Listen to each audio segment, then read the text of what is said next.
then cut them out when you made the dough. I made big plates full of them. Bird himself was profoundly moved by the discovery, as his letters from the time reveal.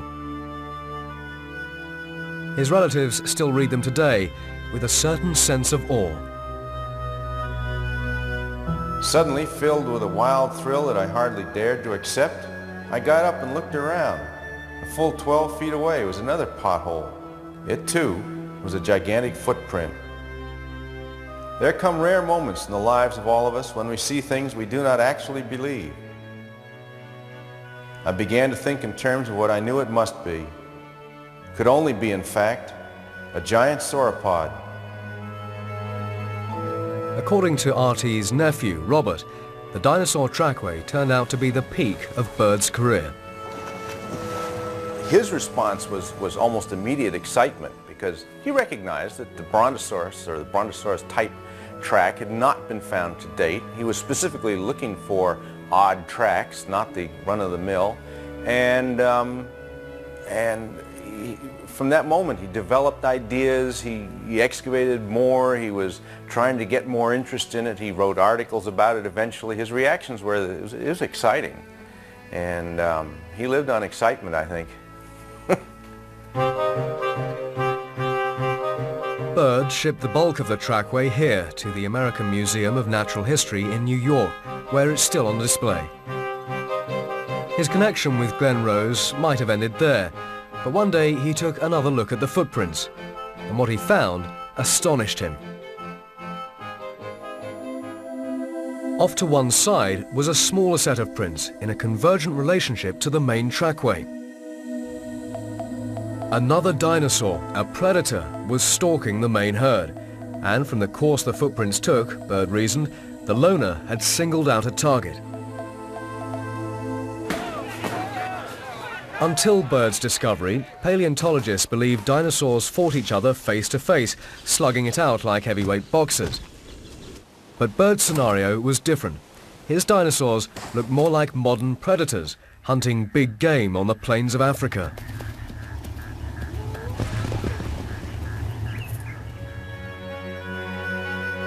When Bird tried to present his theory, he met skepticism. Fellow scientists said the two sets of tracks were made at different times, that dinosaurs didn't move in the way Bird's theory suggested.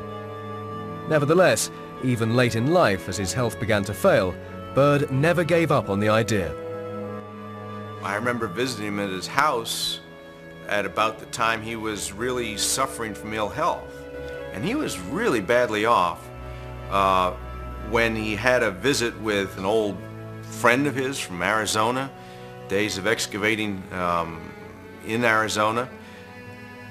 She helped him back to health, to a fair degree of health, through change in diet. And once he had that extra energy, what did he do? But he started reconstructing this trackway around his house through molds and casts that he had stored or had available somehow. And it showed that he was continuing his interest in paleontology, in these tracks in particular. R.T. Bird died in 1978. His dinosaur attack theory remains unproven.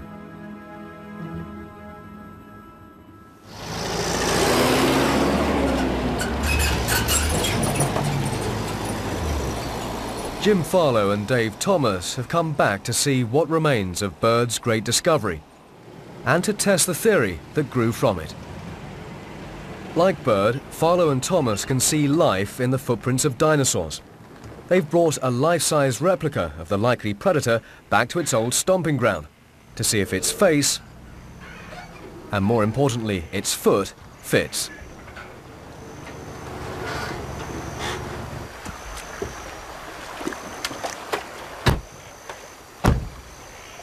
But how did the trackway come to be made in the first place? And what were the animals that made them really like?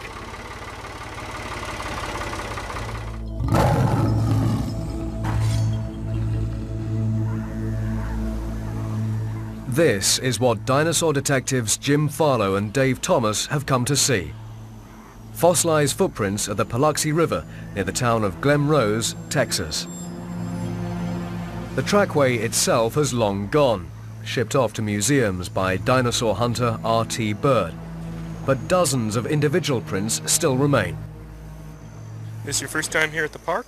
Yeah, I've studied it for years, but just in pictures and maps and things. Well, you can see there are a lot of really pretty theropod prints. Gorgeous. Like, look at that one. For Farlow and Thomas, these holes in the ground reveal much about the animals that made them. Right. Here's a nice left in the same animal. He's walking kind of pigeon-toed.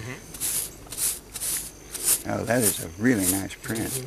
What I really like about this one, it's a left print and it shows some really Farlow and Thomas began sharing their knowledge of dinosaur tracks with the computer animators.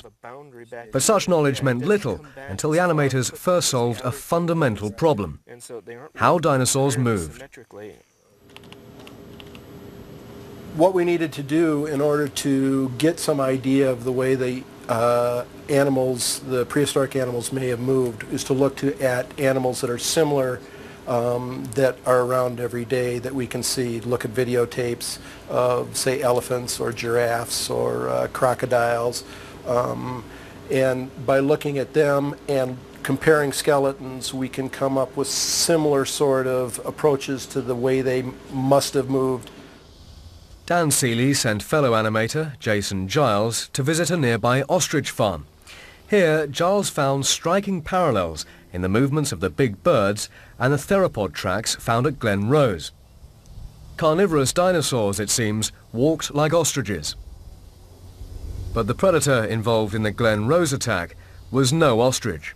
Indeed, the beast was so monstrous, it was literally out of this world.